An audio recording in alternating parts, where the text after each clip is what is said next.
మీ వయసు ఎంతో తెలుసుకోవచ్చా సార్? జనవరి వస్తే 67 అయిపోతాం. 68లోకి వస్తారు. ఇంత ఆరోగ్యంగా ఉండడానికి నిజంగా మీరు ఏం చేస్తారు అంటే ఏం చెప్తారు? మనం బజార్లలో తినకుండా ఉంటే చాలా ముఖ్యమైన అంశం అది. ఈ ప్రాసెస్డ్ ఫుడ్స్ ఏవైనా కానీ నా ఆహారం అంతా మిల్లెట్స్ మీద ఉంటుంది. అంటే సిరిధాన్యాలు తింటూ ఉంటాం మేము. సిరిధాన్యాలే నిజమైన ఆరోగ్యానికి సోపానాలు. ఇందులో రెండో మాట లేదు. ప్రపంచంలో ఎవరైనా ఆరోగ్యంగా ఉండాలి అంటే, ఇంకో రకంగా చెప్పాలంటే అందరూ ఆరోగ్యంగా ఉండాలంటే సిరిధాన్యాలు తప్ప ఇంకేమీ దారి లేదు మనుషులకి, మానవ జాతికే కాదు, చాలా జీవులకి దేవుడు చేసిన ఆహారం అది. మనం మెల్లిమెల్లిగా వాణిజ్యీకరణం వల్ల ఆహారాన్ని ప్రశ్నలు అడగకుండా మార్చుకుంటూ వస్తున్నాం. ముఖ్యంగా గడిచిన 100 సంవత్సరాల్లో పారిశ్రామిక విధానంలో తయారు చేస్తున్న ఆహార పదార్థాలని మనం తింటూ వస్తున్నాం. అందువల్ల అనారోగ్యం విచ్చలవిడిగా అందరినీ ఆవరిస్తోంది. అంటే మీరు ఎంతకాలం నుంచి తింటున్నారు? దాదాపుగా 35 సంవత్సరాలు అవుతుంది. అంతకుముందు అంతా మీరు రైసే తీసుకున్నారు? అంతా రైస్ తీసుకోలేదు. అంతకుముందు కూడా అంటే అంతకుముందు నేను పెంచేవాడిని కాదు. అవగాహన అప్పుడప్పుడు తయారవుతూ వచ్చింది నా మెదడులో. సో 35 సంవత్సరాలుగా చాలా నిబద్ధతతో మా ఆహారం మేము పండించుకోవటం, మేమే వంట చేసుకోవటం, అలా అలవాట్లు మార్చుకుంటూ వచ్చాము. అంటే నేను అమెరికాలో ఉండేవాడిని. అమెరికాలో ఉన్నప్పుడు కూడాను కూరగాయలు ఆహారం కూడాను పెంచుకునేవాళ్ళం. అంటే ఎక్కడున్నా కానీ నీ ఆహారం నువ్వు పెంచుకో, వంట చేసుకొని తినటంలోనే ఆరోగ్యం. అక్కడ మీరు ఉద్యోగం చేస్తూ అక్కడ కాదు అని అనుకుని భారతదేశానికి రావడానికి కారణం అంటే ఏం చెప్తారు సార్? అది భారతదేశం మీద ఉన్న మక్కువ, ప్రీతి, భక్తి.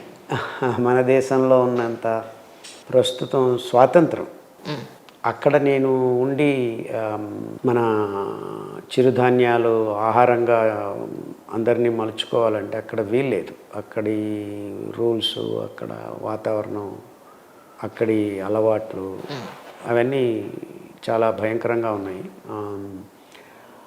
మాంసాహారం ఎక్కువగా ఉన్న దేశాలని. మీరు నిజంగా మాంసాహారం తీసుకురా సార్? అసలు పచ్చి శాకాహారం. అంటే మీరు బ్రాహ్మణమ్మాయిని చేసుకోవడం వల్ల తినట్లేదా?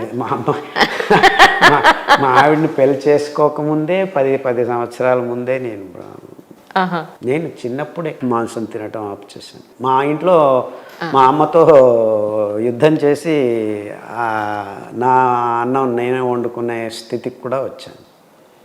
ఆహారంలో నాకు ఏ ఇబ్బంది లేదమ్మా. శాకాహారము అండ్ సైంటిఫికలీ, వైజ్ఞానికంగాను మానవ జాతి శాకాహారులే అనే దాంట్లో రెండో విషయం లేదు. అనాది కాలం నుంచి వీళ్ళు నేరేటివ్స్ బిల్డప్ చేసుకుంటూ వచ్చారు మాంసాహారం అని. ఆది మానవుడు, అనాది మానవుడు అని ఏవేమో మాట్లాడతాం కదా, అందరికీ చేతికి అందిన ఆహారం మిల్లెట్సే.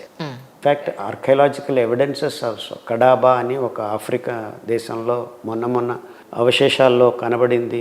నోటిలో, చిగుళ్ళలో కనిపించేది సిరిధాన్యాలే, ఇంకేమీ కాదు. మీరు పొద్దునుంచి రాత్రి వరకు మీరు తినే ఆహారం అంటే ఏం చెప్తారు? అంతా మిల్లెట్సే. కాఫీ కూడాను మిల్లెట్స్తోనే చేసుకొని తాగుతాం. కొంచెం చెప్పండి సార్ ఎలా. సో మిల్లెట్స్ కాఫీ ఎలా తయారు చేయాలి ఇప్పుడు? ఖచ్చితంగా అబ్సల్యూట్లీ ఎవ్రీథింగ్ ఈజ్ పాసిబుల్.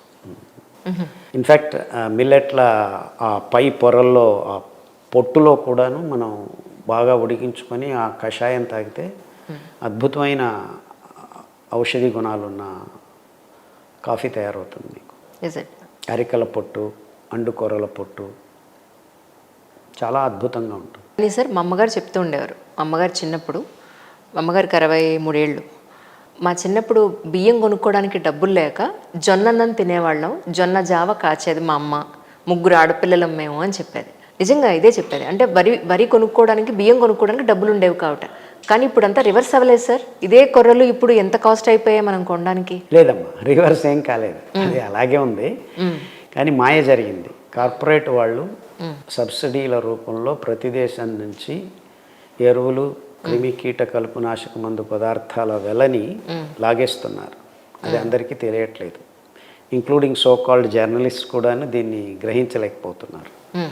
అంటే మీరు ఇప్పుడు ప్రస్తుతం తింటున్న ప్రతి కేజీ బియ్యం దాదాపుగా 3,000 రూపాయలు ఖర్చు.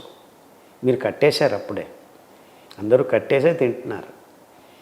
2.49 lakh crores is paid by government of India ahead ప్రతి సంవత్సరం. సో మీరందరూ మీకు వచ్చే 50 రూపాయలు 30 రూపాయల్లో బియ్యం దొరుకుతుంది అనుకుంటున్నారు. That's not true. That's absolutely hidden value. అంటే మీరు చెప్పేది బియ్యం కన్నా కూడా కొర్రలే మనకి తక్కువ, మిల్లెట్సే తక్కువ ఉంటాయండి. 500 రూపాయలు మీరు కొర్రలకి ఇచ్చిన కేజీ అది ఇంకా చాలా తక్కువే. నేను చెప్పేది మీకు అర్థం కావట్లేదు కదా? అర్థం కాదు కూడా. ఎలా అంటున్నారు? నాకు సరే, ఇప్పుడు నేను ప్రజలకు చెప్పాలి కదా, దాని గురించి జన్నా చెప్పండి.